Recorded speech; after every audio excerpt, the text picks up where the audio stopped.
ప్రభువునందు ప్రియ సహోదరి సహోదరులారా, నేడు పునీత పేతురు పౌలుల దేవాలయాల ప్రతిష్టోత్సవాన్ని కొనియాడుతున్నాం. పేతురు గారు, పౌలు గారు ఇద్దరూ రోము నగరంలోని వేదసాక్షి మరణం పొందుకున్నారు. పేతురు గారు మరణించిన ప్రదేశంలో పేతురు గారి పేరు మీద అతిపెద్ద దేవాలయాన్ని నిర్మించారు. అదేవిధముగా పౌలు గారు మరణించిన చోట పౌలు గారి పేరు మీద పెద్ద దేవాలయం నిర్మించారు. ప్రియ సహోదరి సహోదరులారా, ఈ రెండు దేవాలయాల్ని ఈరోజు ప్రత్యేకతగా కొనియాడుతున్నాం. శ్రీసభ చరిత్ర ప్రకారం పునీత పేతురు గారు క్రీస్తు శకము 64 సంవత్సరము లేక 67 సంవత్సరంలో ప్రస్తుతం వాటికన్ ప్రదేశంలో వేదసాక్షిగా మరణం పొందారు.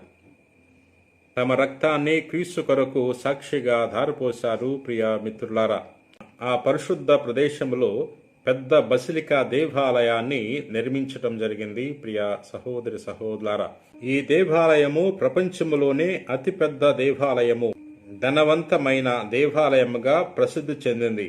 ఒకేసారి 50,000 మంది భక్తులు దీవబలి పూజలో పాల్గొనటానికి వీలవుతుంది. ప్రియ మిత్రులారా, 8వ అర్బన్ పాపు గారు ఈ ప్రసిద్ధ దేవాలయాన్ని క్రీస్తు శకము 1626 సంవత్సరము నవంబరు 18వ తేదీన ప్రతిష్ఠించారు.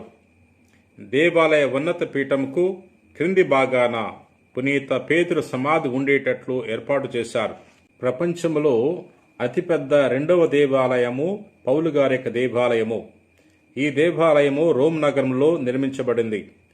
పేతురు గారి దేవాలయానికి 7 మైళ్ళ దూరంలో నిర్మించబడింది. పౌలు గారు ఎక్కడైతే వేదసాక్షి మరణం పొందుకున్నారో ఆ ప్రదేశంలోనే పౌలు గారి పేరు మీద పెద్ద బసిలికా దేవాలయము నిర్మింపబడింది. ప్రియ సహోదరి సహోదరులారా, నేటి సువార్తలో యేసు ప్రభు ఒక గ్రుడ్డి వానికి దృష్టిని ప్రసాదించటం గురించి ధ్యానం చేసుకుంటున్నాం. ఒకరోజు యేసు ప్రభు ఎరికో పట్టణంలో ప్రవేశించారు. అది తెలుసుకున్న ప్రజలు గుంపులు గుంపులుగా ప్రభు చెంతకు వెళ్తున్నారు. ఆ పట్టణములో త్రోవ ప్రక్కన ఒక గ్రుడ్డివాడు కూర్చుని భిక్షమెత్తుకుంటున్నాడు. ప్రజలు వెళ్తున్నారు, ప్రభు చెంతకు వెళ్తున్నారు. యేసు ప్రభు ఎరికో పట్టణంలో ప్రవేశించారు అని తెలుసుకుని గ్రుడ్డివాడు ప్రభుని ప్రార్థన చేస్తున్నాడు. యేసు ప్రభు, దావీదు కుమారా, నన్ను కరుణింపుము అని కేకలు వేస్తున్నాడు. అది వినున ప్రజలు అతన్ని గద్దిస్తున్నారు.